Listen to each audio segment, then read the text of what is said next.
Assalamu alaikum everyone, my name is Saba Zaman. I am a producer and a broadcaster and I work primarily for the BBC. So I'm here to talk about media education or education in the media and just to give you a little background about the work that I do and what the landscape of media education is like in the UK and hopefully globally.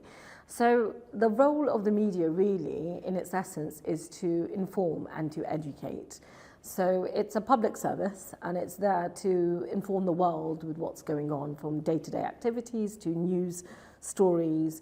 Now, 100 years ago, initially when the BBC started, it started as a radio service and it was like the first radio service globally.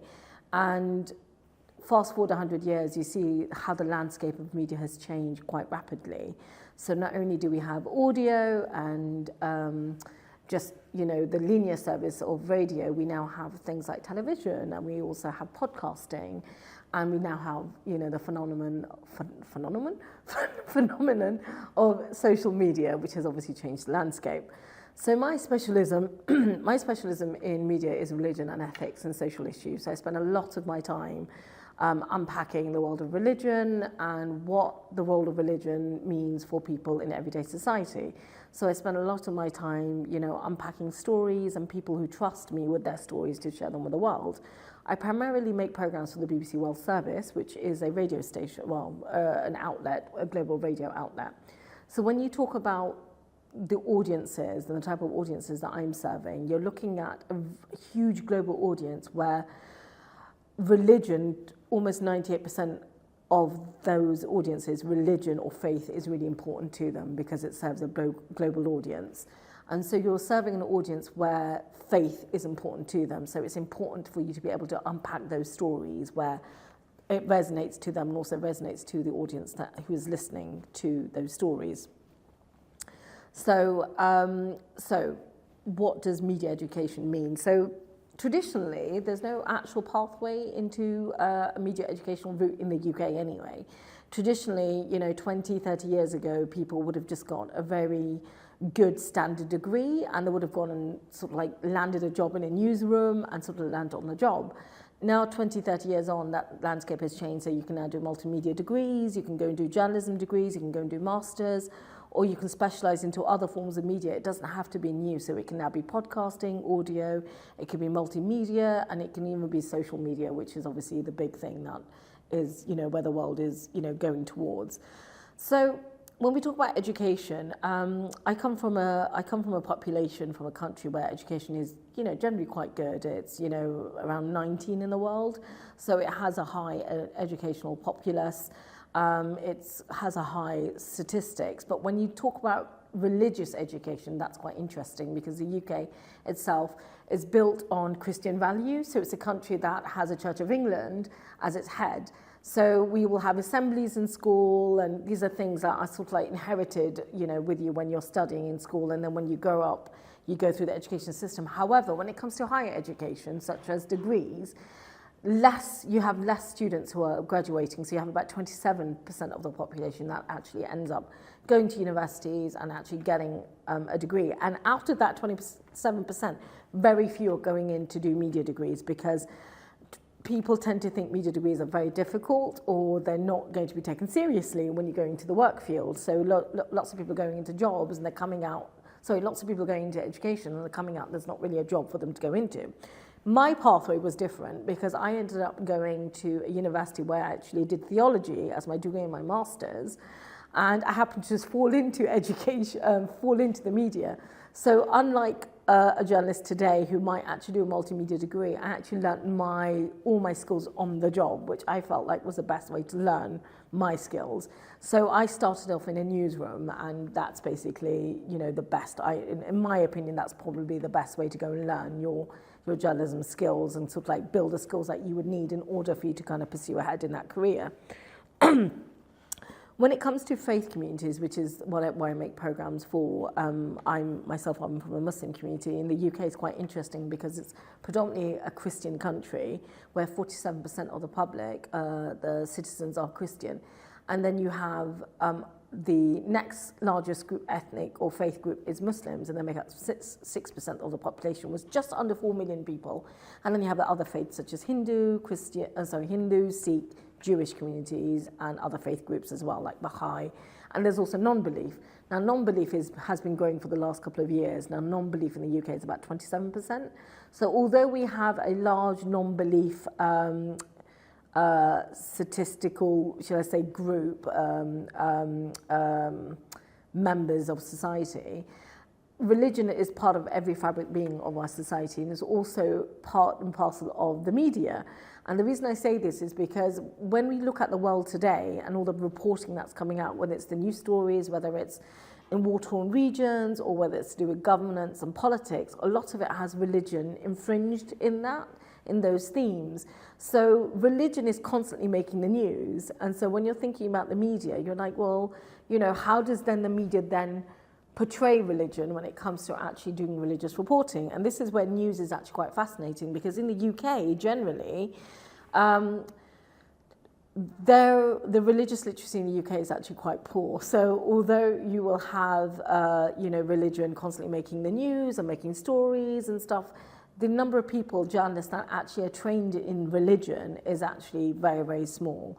So I'll give an example. 20 years ago, every national newspaper in the UK had a religion journalist.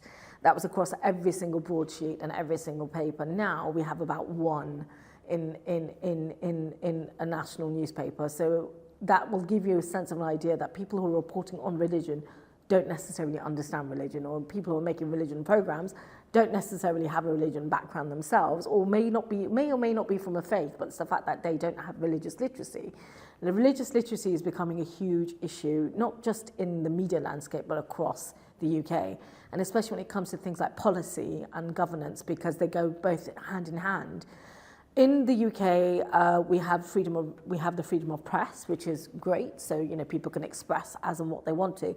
But we have editorial guidelines. So the broadcasting, when it comes to broadcasting guidelines, it's an organisation called Ofcom, and with the press, it's called ICPO. So basically, whatever you're writing, whatever you're recording, has to abide by these guidelines.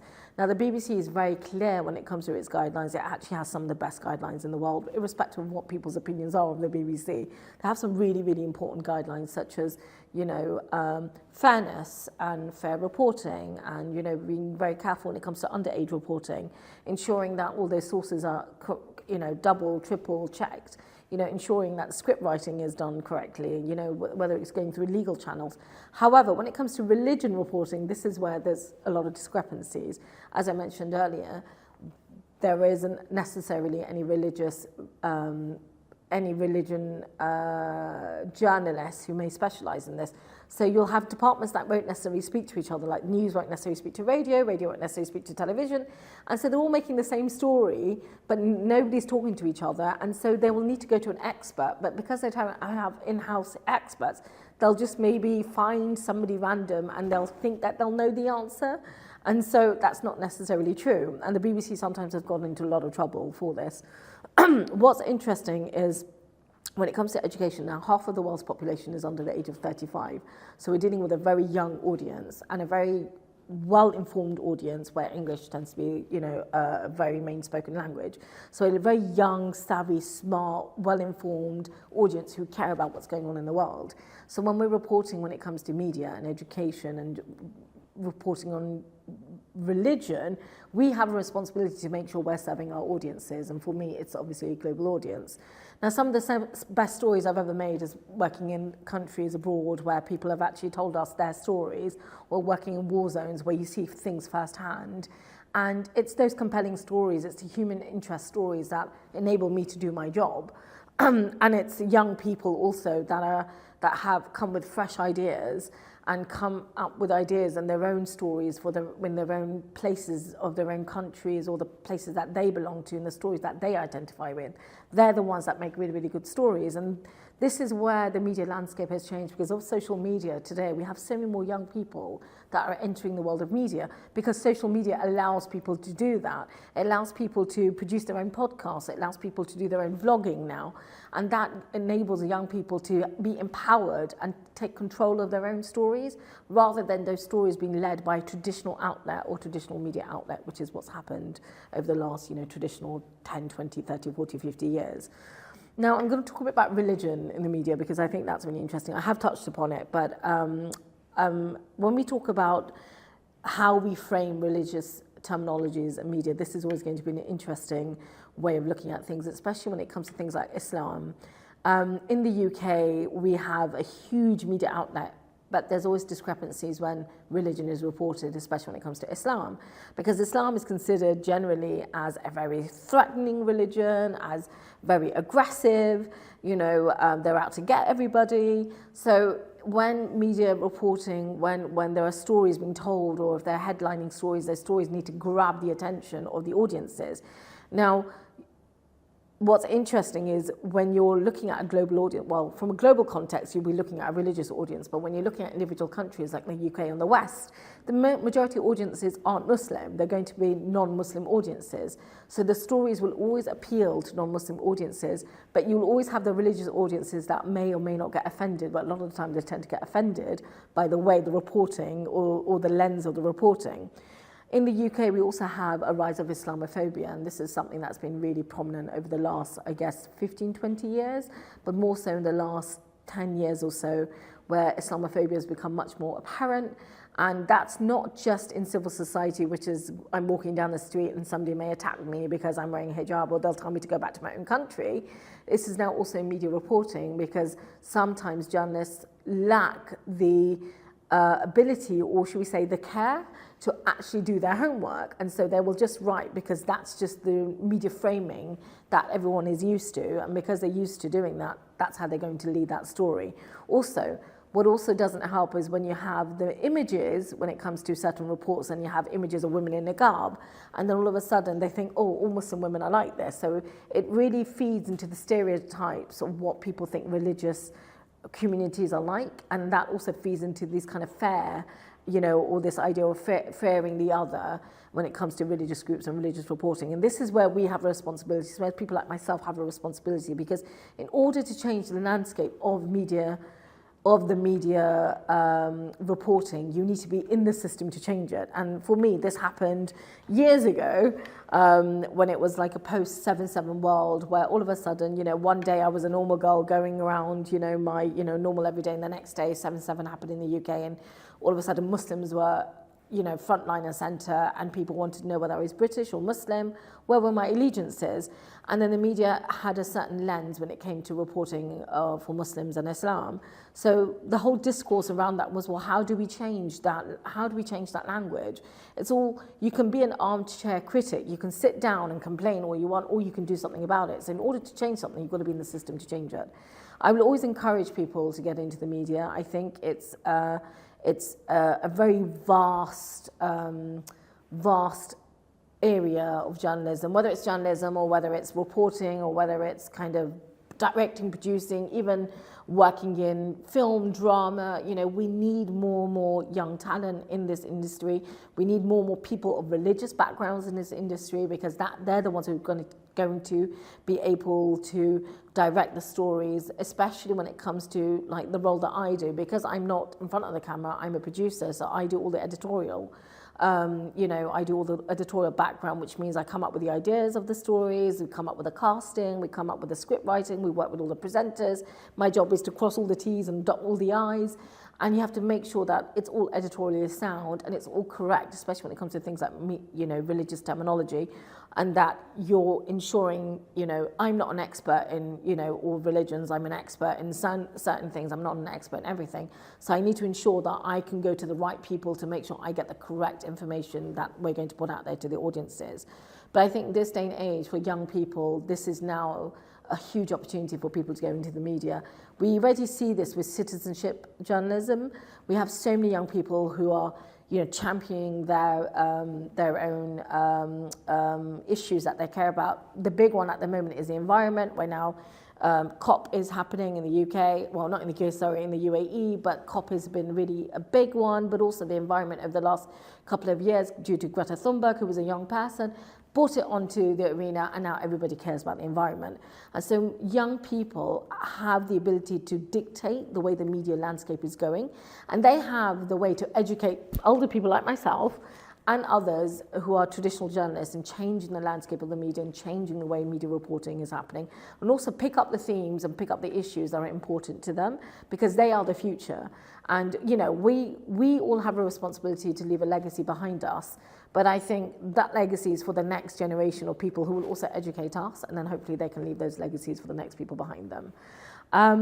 I will say, when it comes to things like the Muslim community and education, this is something in the UK, and I'm only going to talk about Muslim statistics, because as much as the Muslim community itself is high in statistics, where we make up 4% of the population, we are disproportionate when it comes to our education stats. So only we have 25% of Muslims who are basically aren't educating, they're not graduating from university, or they're leaving school at 16.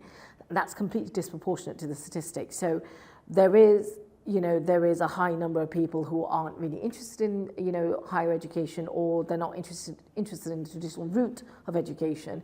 Now, luckily with the media, it's not like doing a medicine degree or a formal degree that you have to go to university and go down that route in order to become a doctor.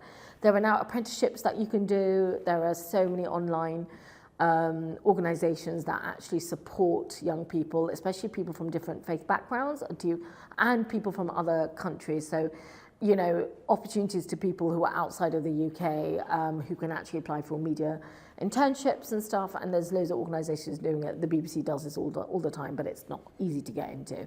My advice to anybody who wants to get into the media is, if there are programs that you listen to, or if there are television programs that you watch, or if there are presenters that you like, or newscasters, or journalists, or presenters, or whether it's football programs or sport, whatever your niche is, find out what you like, contact the people of those programs. Everybody's contactable, everybody's on social media. You'll find the journalist or the presenter, contact them. You'll find we're all willing to give advice. Everybody's happy to talk to somebody there, whether it's via Zoom, remotely, or meeting somebody one-to-one. Somebody's always willing to give advice to you, and is always willing to encourage somebody to come into media. So that would be my advice to everybody. I hope that helps.